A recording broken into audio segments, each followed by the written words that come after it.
Oh, good. All right. Hi. All right, nobody move. For one person. Everyone stay where you are. Oh my gosh. So I just introduced Thamison to everybody else in the room, and we're going to have you do the same. We may just be going from here, not the big one. Great. Hi, I'm Madeline. Hi, I'm Mackenzie. Hi, I'm Betsy. Yeah. I'm Lynn. And Lynn. All right. All right. So if you guys are okay with it, instead of fussing with all of this, Yeah.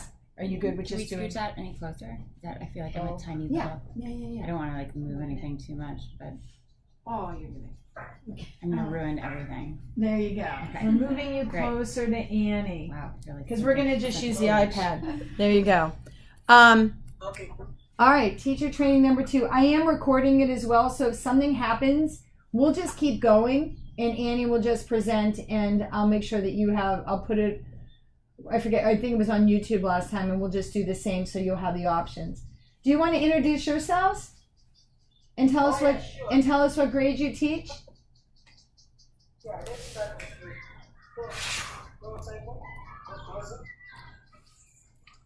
Hi. Hi. I'm Simon. Hi, Simon. Simon. Hi, I think standard 7. Standard 7, that's grade 6. Yep. David. Hi. Hi. Hi. I'm Mirriam. Sitting in grade 3. Grade 3. Grade 3. Mirriam. Yeah. Standard grade 2. David. Yep. Yeah. Hi. Oh, there's Hi. Kondwani. Yes, I'm Kondwani. I'm teaching Kickstart Friday. Are you also teaching the technology classes still, Kondwani? I don't know. Okay. Guys, now like full-time teaching standard 5, so until we find another teacher, then he's gonna do his. He'll just do. Okay. Yeah, go ahead. Hi, Hi. I'm Nelson. Teaching standard 4. Hi, Nelson. Hi. Hi, Nelson. Hi. Hello. Hi, Sera. Sera.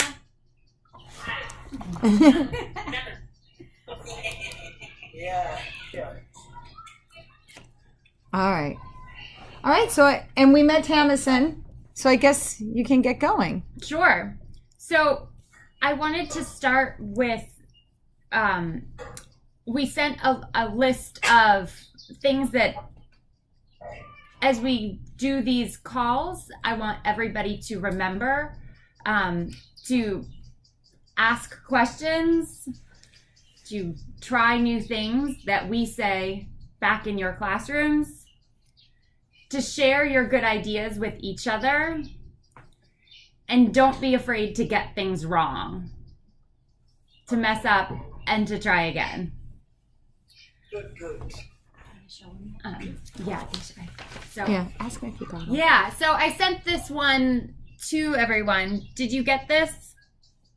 Yes. Okay. Oh, good. So they got all. So they have all the paper. Good. Last time we talked about differentiation, what that means and what that looks like. Did you get this sheet that has an explanation of differentiation? Yeah, they got all. They have all the paperwork.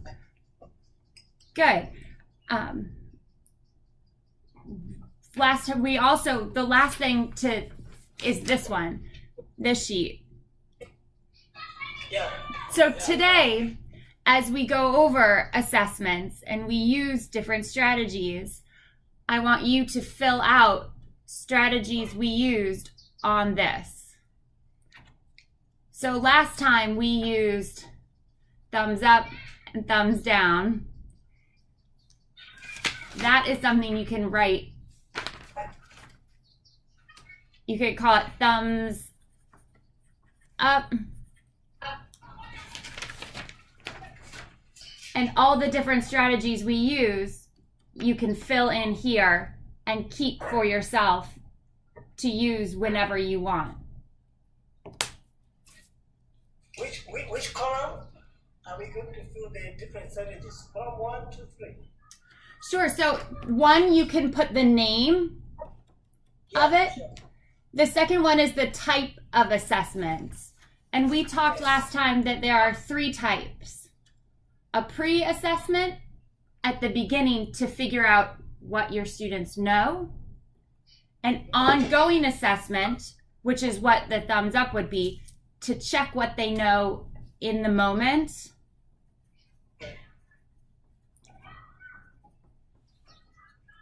And then you can describe what happens, right? A student puts their thumb up, in the middle, or down, depending on what they understand. And you can write that in the description.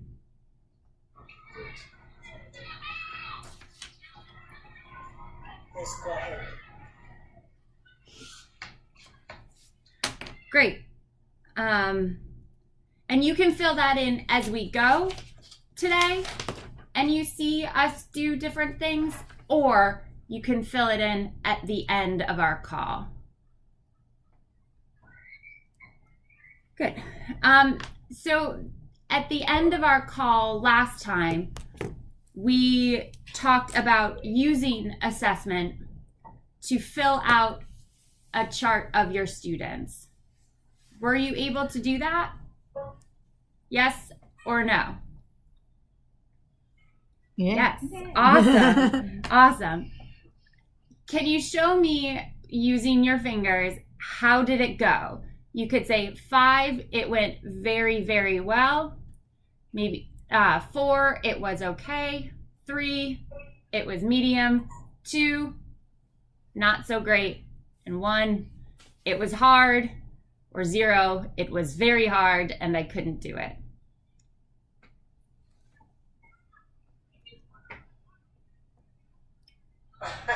So it's like all over the map. So like 1 through 4. Sera, what was very hard? Tell me. The kids were finding it difficult to use the thumb up, thumb down, and then on the ongoing assessment, you find out that one of when the learner is supposed to do this, he's supposed to do this, and he keeps on doing this. When you ask him, what's the problem? Did you get it? Then they'll say, yes, I got it. What did I say? He's saying the same thing that you have said. It was kind of like they were kind of forgetting whether they have to do this or Right. they didn't know how to manipulate their fingers. Yeah. Will anyone else share about theirs? Anyone who also found it very hard?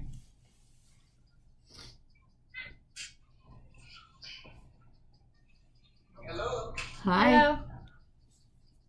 Yeah, it worked in my class. However, the signs were accompanied by their words. Say yes. Or if they haven't understood, they would say no. But they were really showing the thumbs up, down, even the middle, but with words. And did the words help you, or did it just make it very loud? They really helped me. Good. Good. And anybody else share what worked? Hi. Hi. In my class it works, but sometimes they used to forget. You have to keep on reminding them that immediately they do this again. I used to ask them twice and twice and again. Yeah. Yeah. Yeah, that can happen with new things. Until it becomes something they remember, you have to tell them again and again. And that could also happen with you, Sera. with the little ones, reminding them this is good and and this means you don't know. That might have to happen again. But if they learn it in the very young grades, then they'll remember the next year and the next year. Yeah. Anybody else want to share? Hi. Hi. It also worked, but after doing the thumbs up, Uh-huh. they would also go thumbs down. They knew what they were doing, but maybe they were being playful. But they knew what they were doing. Because after asking them what did I say, they could repeat what I'm saying.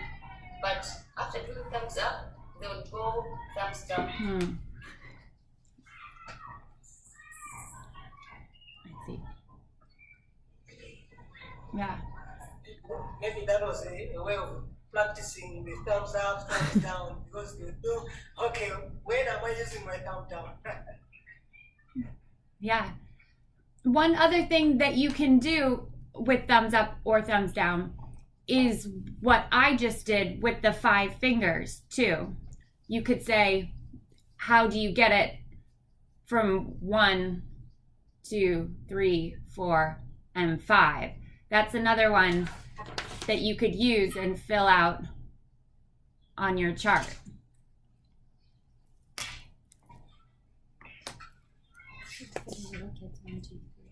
Yeah.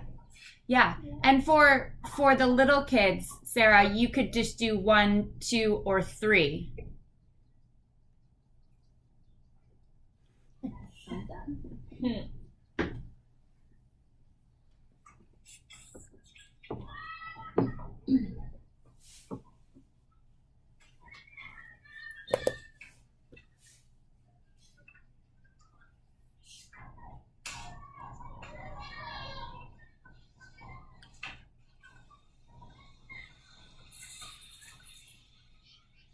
Are there any other ways that you use to check what your students know that we want to write down on this chart before we keep going? That you do, that you can share with each other?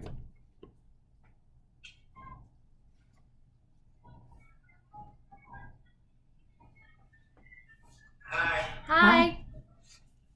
I think another way is by maybe nodding the head. Yeah. That can stand, I think, thumbs up. When you nod like this, and when you nod like this, thumbs down. Sideways, you do this. As if you are denying, so it shows you don't really understand.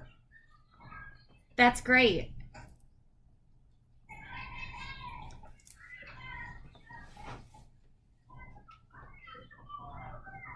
Anyone else have one that they could share?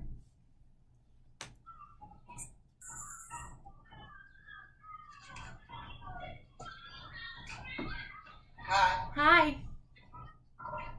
Yeah, the other way is by minding ticking in the air. If they have understood, say they just show.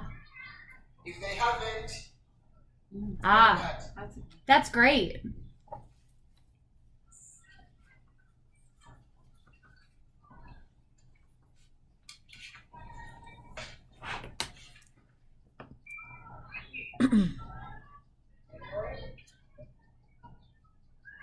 I think that's all for now. Great. So one way that you can use these assessments is you can put students in groups. And I think you have this sheet which talks about ability groups.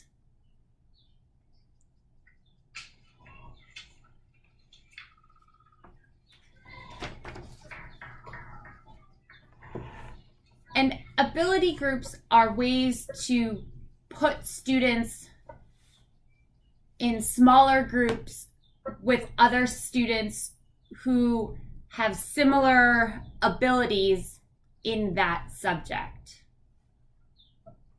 So you might have, if you were in math class, you might have one group who is doing very well and is very good at math. You might have another group who is performing, as your expectations at level. And another group who needs more help or for whom math might be really hard. And you can use some of these techniques assessment to figure out who goes in what group. The reason to put students in these groups is so that everybody can be successful at their own level.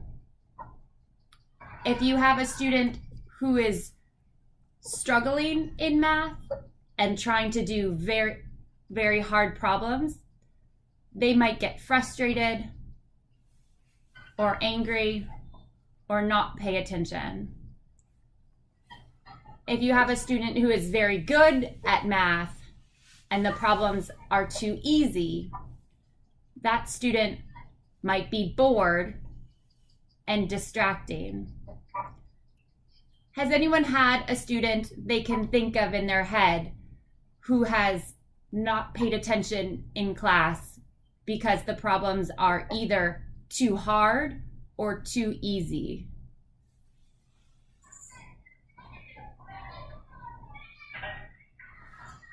I have about two who do not really show attention. They don't pay attention because the term is a bit hard for them. So each time I need to ask them, have you understood? Or maybe quote them and then try to assist them so that they should be in line with the others.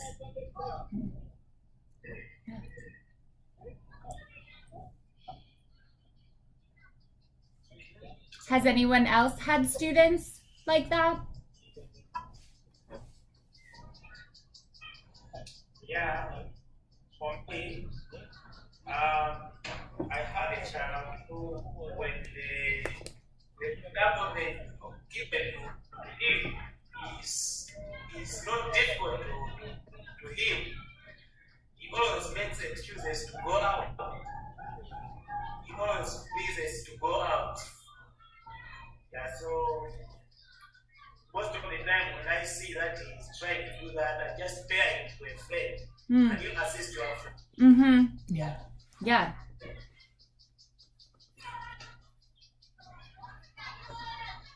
Yeah. So when you put students in these groups, you might be teaching the same topic, but what's important to remember is that what you expect each group to do will be a little different. So maybe you are teaching multiplication in math class, and you have one group of students who is working on basic multiplication, and maybe they also are drawing pictures, 4 groups of 4 apples, something like that, to help them understand what that means. Maybe the next group is doing lots of problems, 1 digit times 1 digit, to help them remember all of their facts. And then the third group maybe is doing a word problem that's a paragraph, and they have to read it and pull out the numbers to figure out to times 4 times 4. All 3 of those groups would be doing multiplication, 1 digit times another digit, but there are 3 levels of difficulty. Each group, the students who are in each group can be successful and we're more likely to learn. Another thing to remember Or I guess I can ask, are there any questions about that?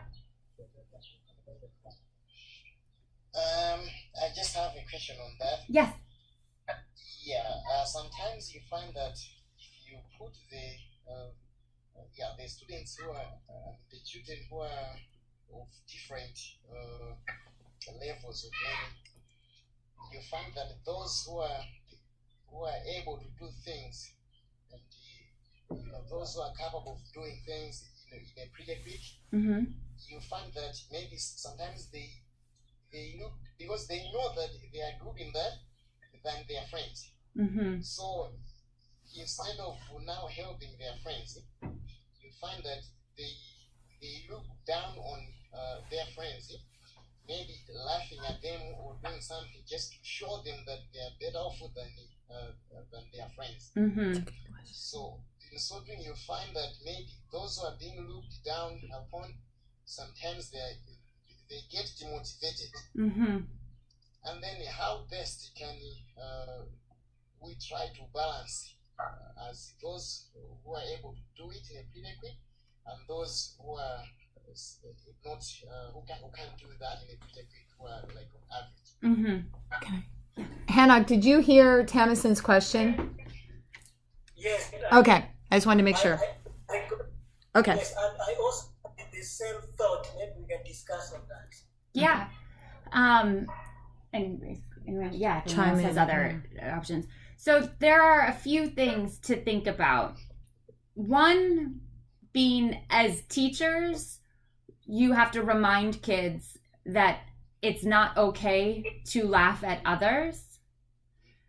Another thing to think about is the students, if everybody is being successful at their schoolwork, especially the kids who are not as good or in the lower group, remind them how successful they're being in their group with their work, and that if they keep focusing on work, they will move up. And another thing to think about is that in different classes, there would be different groups. So in your math class, students who are very good at math might not be in a higher group in English.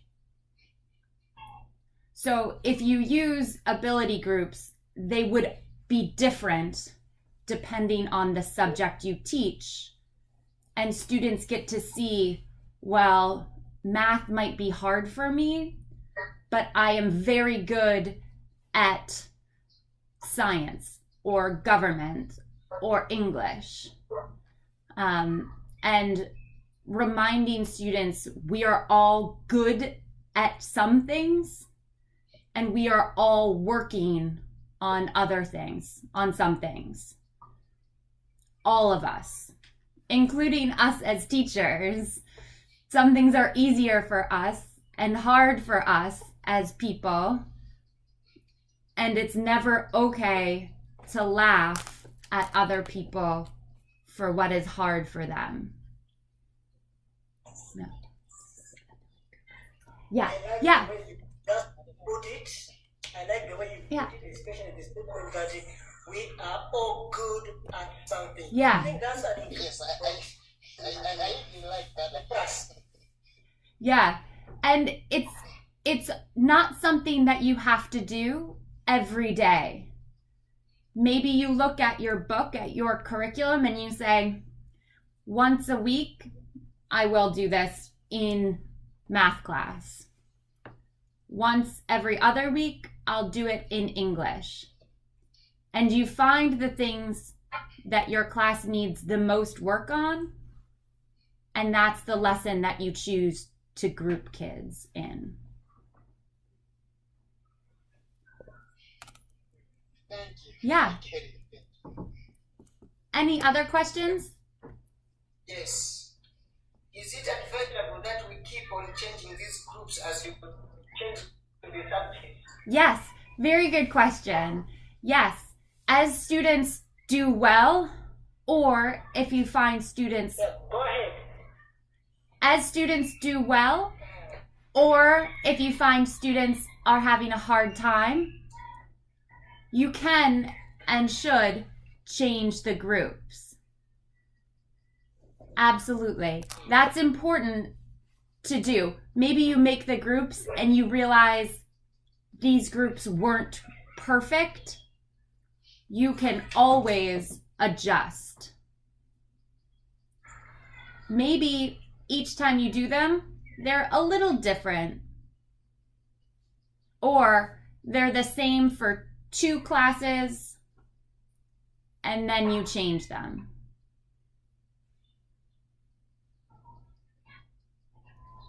Any other questions?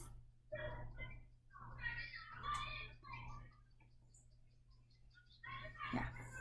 Great. Just a minute. Yeah. Now you find that in changing the groups, fine, but you find that maybe some students, they are now, because you put them in the groups and then they are used now to help each other in that group, and then they are coping up well, and then you find that maybe when you try to change them, they will be reluctant to join other group, considering how they will be assisted maybe in the first group. So on that, how best can we do? They're reconnecting. That's a good question. It sounds like you have helpful students. I would remind your students to be helpful to everyone. Point out how they have been helpful in the last group and ask them, tell them, I love how helpful you were. I saw how helpful you were in your last group. I need you to be that helpful again in this group. And your students, now we lost them completely. Just keep going because I'm recording. And your students will learn to cooperate with many people. Yeah. Yeah. That's fantastic. Yeah. I like it. The one thing I'm thinking about is this goes back to one of the very first trainings you guys ever did when you had class agreements. So they would work together as a class at the beginning of the year, like how are we going to be to each other? How are we going to show respect? So it's almost like you are setting it up at the very beginning that people are going to be in different groups, but we are always going to respect each other. So it goes back to the class contracts a little bit and how a classroom dynamic would work together. And reminding them that you are a team in your classroom, and teams help each other and lift each other up. Teams don't put each other down. We lift each other up, and that should help. Yeah. Okay. When you have groups, this goes along. There is oftentimes one teacher and 3 or 4 groups. As we said before, you have to come up with rules ahead of time so that if you as a teacher are working or helping one group, the other 2 groups stay focused on what they're doing. Some things, and I don't know if you still do, but when I was there in June, there were some assistant teachers or helpers, or they were the leavers, right, Karen, in the classrooms. Are they still in the classrooms? Yes. Yeah. As teachers, use them to help you. Tell them, I'm going to start with the high group. Can you please start with the middle group or the low group? If you tell them ahead of time, give them that job, then you'll have a few people, or at least 2 teachers helping out. You could also have student leaders in your groups to help make sure everyone stays focused. And those could be different. You could say, today you will be student leader, and next week a different person is the student leader. so that you as the teacher don't feel like there are many different, too much for you to focus on. I have a question, Annie. When you're doing that, though, you're not actually naming the groups out loud. Yeah, that was my next point. You also don't have to name the groups high, middle, and low. Back to your point about making kids feel good and making sure they're not discouraged about their group, you can call them blue, purple, and red. Or dogs, giraffes, bears. You can call them anything. I'm laughing at dogs because in our culture, the dogs will not be a good name. Okay. It won't be culturally appropriate. Yeah. Oh. So you have to pick it based on your culture. You pick one. You can pick whatever you like. That's funny. Yeah, that's cultural. It's got to. Don't use that then. Yeah. Are there any questions?